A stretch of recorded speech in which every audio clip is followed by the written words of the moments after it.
ونصلي ونسلم على رسوله الكريم اما بعد فاعوذ بالله من الشیطان الرجیم بسم اللہ الرحمن الرحیم۔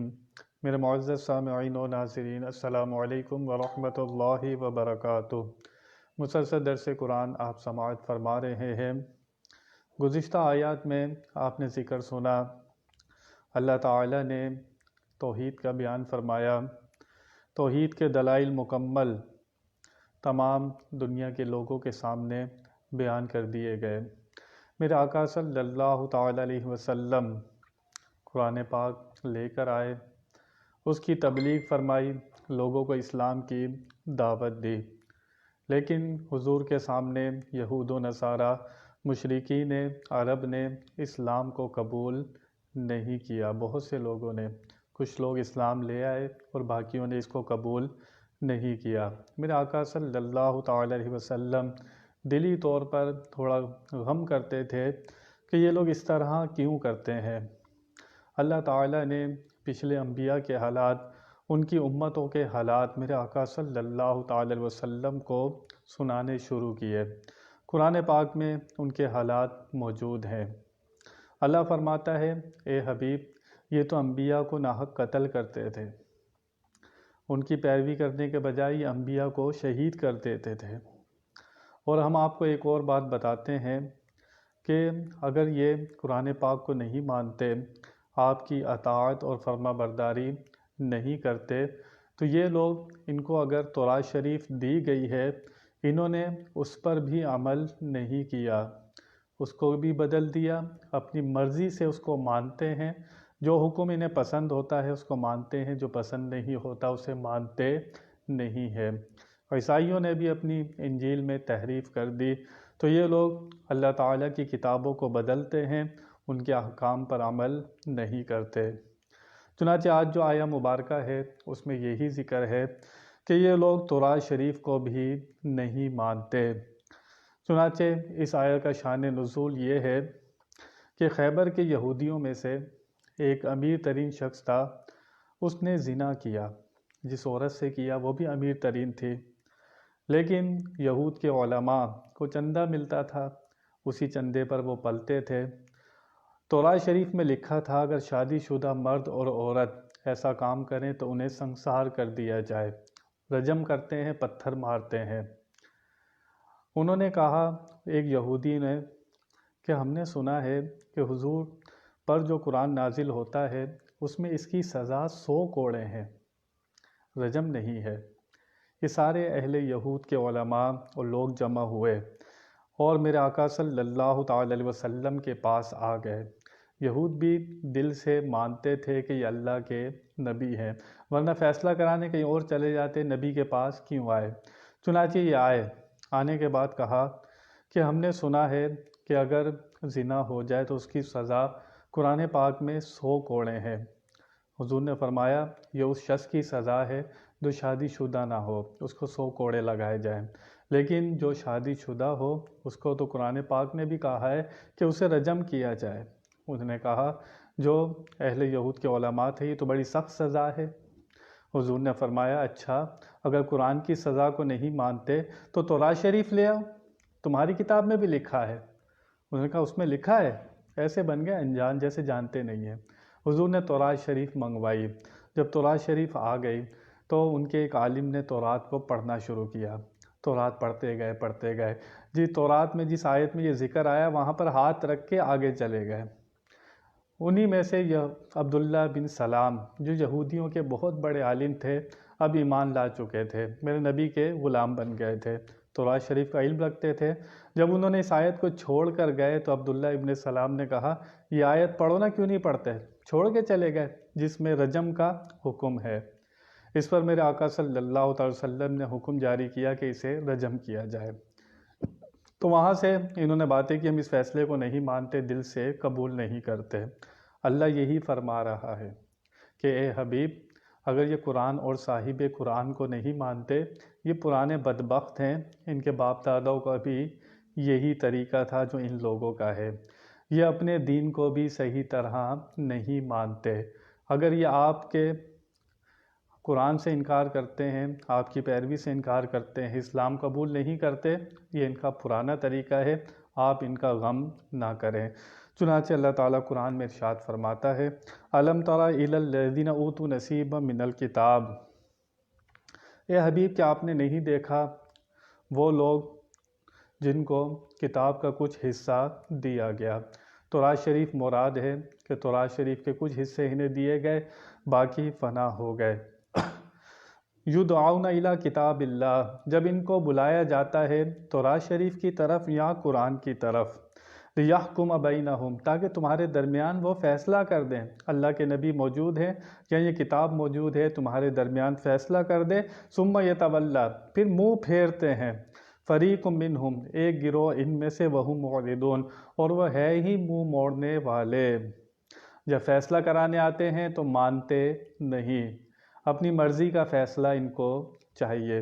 جب ان کے نفس کے خلاف ہو، فیصلہ مشکل ہو، جو ان کے نفس پر بھاری ہو، تو پلٹ جاتے ہیں، منہ موڑ کر بھاگ جاتے ہیں۔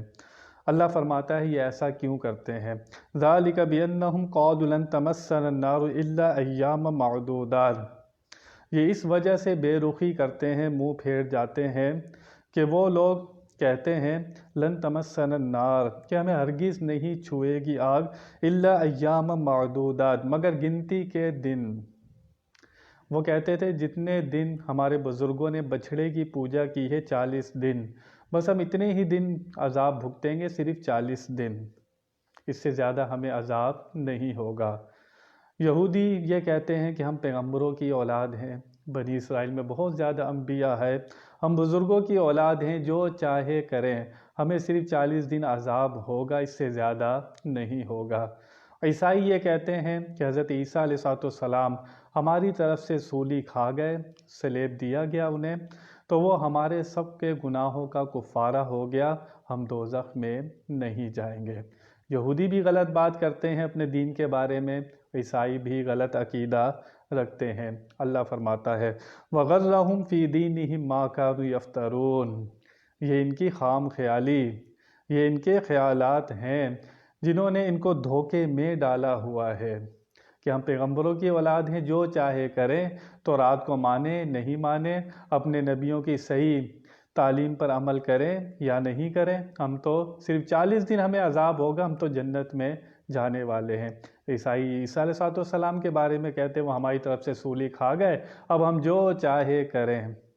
اللہ فرماتا ہے یہ ان کی خام خیالی ہے، اپنے دین کے بارے میں ان کو دھوکے میں ڈالا ہوا ہے انہی باتوں نے، یہ جو باتیں کر رہے ہیں نا، اسی باتوں نے ان کو دھوکے میں ڈالا ہوا ہے۔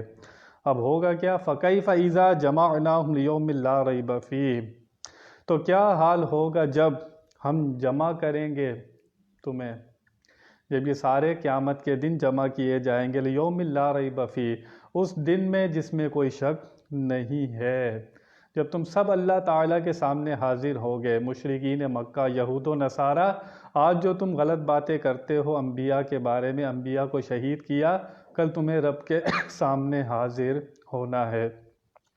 وَوُفِّيَتْ كُلُّ نَفْسٍ مَا كَسَبَتْ وَهُمْ لَا يُظْلَمُونَ، اور پورا پورا دیا جائے گا ہر جان کو بدلہ، اور اس پر کوئی ظلم نہیں کیا جائے گا، اور ان پر کوئی ظلم نہیں کیا جائے گا۔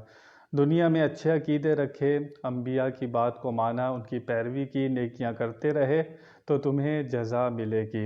انبیاء کو ناحق قتل کیا، ان کی مخالفت کی، اور ان کے بارے میں غلط باتیں کرتے ہو، تو جیسا جو کچھ دنیا میں تم کرو گے، آخر میں ویسے ہی صلہ تمہیں دیا جائے گا، کسی پر کوئی ظلم نہیں کیا جائے گا۔ نیکیاں لائے گا اس کا بدلہ دیا جائے گا، گناہ لائے گا تو اس کا بدلہ دیا جائے گا۔ اس آیہ مبارکہ میں یہود کا طریقہ ہمیں پتہ چلا کہ جب ان کے نفس کے خلاف کوئی حکم ہوتا تھا اس کو بدل دیتے تھے، تورات شریف کے اس حکم کو بدل دیتے تھے کہ ہم اس پر عمل نہیں کرتے۔ آج مسلمانوں کو بھی اپنے گریبان میں جھانکنا ہوگا۔ آج ان کو اگر کسی بات پر دین کی اعتراض ہے اور وہ یہ کہتے ہیں کہ یہ حکم ہمیں سمجھ میں نہیں آتا، اللہ نے اتنے مشکل حکم کیوں دے دیے؟ حالانکہ دین میں جتنی آسانی ہے اور کسی کام میں آسانی نہیں ہے۔ ہمارا دین بہت آسان ہے۔ وہ تو کہتا ہے کھڑے ہو کے نماز نہیں پڑھ سکتے، بیٹھ کے پڑھ لو، بیٹھ کے نہیں پڑھ سکتے، لیٹ کے پڑھ لو۔ وہ کہتا ہے روزے نہیں رکھ سکتے، مسافر ہو، بیمار ہو، پھر دوسرے دنوں میں روزے رکھ لینا۔ پیسہ نہیں، حج نہیں کر سکتے تو نہ کرو، پیسہ نہیں ہے تو زکوٰۃ تم پر نہیں ہے۔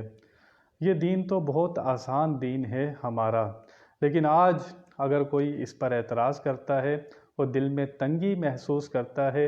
یہ طریقہ تھا یہودیوں کا۔ آج پوری امت اس بات پر متفق ہے، 1400 سال سے تمام علماء اس پر اجماع ہے سب کا، کہ اگر 3 طلاقیں عورت کو دے دی جائیں تو عورت اس کے نکاح سے نکل جاتی ہے، اب بغیر حلالہ کے یہ اس سے نکاح نہیں کر سکتا۔ پوری امت کا اس پر اجماع ہے۔ آج مسلمان کہلانے والے، آج جو دوسرے مدرسے بھی ان کے موجود ہیں، آج بہت سے لوگ جب 3 طلاق اپنی بیوی کو دے دیتے ہیں تو ان کے پاس چلے جاتے ہیں، ان کے پاس جا کر ان کو بتاتے ہیں، وہ یہ کہتے ہیں کہ ایک وقت میں اگر 3 طلاقیں دی جائیں تو 3 نہیں ہوتی، وہ اس کو 1 مانتے ہیں، حالانکہ قرآن میں آیت موجود ہے 3 طلاقیں دینے کے بعد بغیر حلالہ کے عورت تمہارے نکاح میں نہیں رہ سکتی۔ یہ متفق کا سب کا فیصلہ ہے، لیکن آج مسلمان کہلانے والے دین میں رعایت نکالتے ہیں۔ کوئی اہل سنت کا علماء مفتی اس فتوے کو مانتا نہیں ہے۔ کچھ لوگ دوسروں کے پاس چلے جاتے ہیں، وہاں سے فتویٰ لے کر آ جاتے ہیں اور پھر وہ اپنی بیوی کے ساتھ رہنے لگ جاتے ہیں۔ طلاق دیتے وقت نہیں سوچتے، حالانکہ شریعت یہ کہتی ہے کہ 1 طلاق دی جائے پہلے طہر میں، یعنی کہ ہر مہینے میں 1 طلاق دی جائے، اگلے مہینے میں دوسری طلاق دی جائے، تیسرے مہینے میں تیسری طلاق دی جائے۔ ایک ساتھ طلاق دینے کو شریعت پسند نہیں کرتی، لیکن ایک ساتھ 3 طلاقیں دے دی تو عورت نکاح میں نہیں رہتی۔ لیکن دوسرے لوگ یہ دروازہ کھولتے ہیں کہ 3 طلاقوں کے بعد بغیر حلالہ کے عورت اس کے ساتھ رہ رہی ہوتی ہے۔ تو یہ کیا مطلب ہوا؟ یہ طریقہ کس کا ہے؟ یہود کا طریقہ ہے کہ دین کو اپنی مرضی کے مطابق کرنا، دین کو اپنی مرضی کے مطابق کرنا، حالانکہ ہمیں اپنی عقل کو قرآن و حدیث کے تابع کرنا ہے، اور قرآن و حدیث کو اپنے تابع نہیں کرنا۔ ہم نے قرآن و حدیث کے تابع ہونا ہے تو پھر نجات ملے گی۔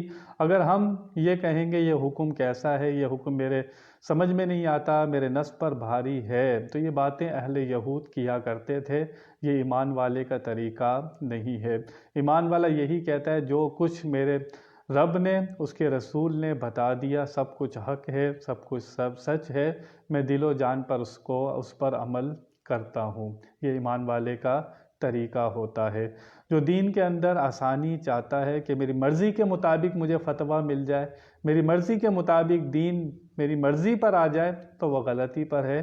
یہ طریقہ یہود کا ہے۔ اللہ تعالیٰ سے دعا ہے کہ وہ ہمیں ایسے عقائد نظریات سے بچنے کی توفیق عطا فرمائے۔ بیان میں کوئی غلطی ہوئی ہو اللہ کی بارگاہ میں توبہ کرتا ہوں۔ وآخر دعوانا ان الحمد للہ رب العالمین۔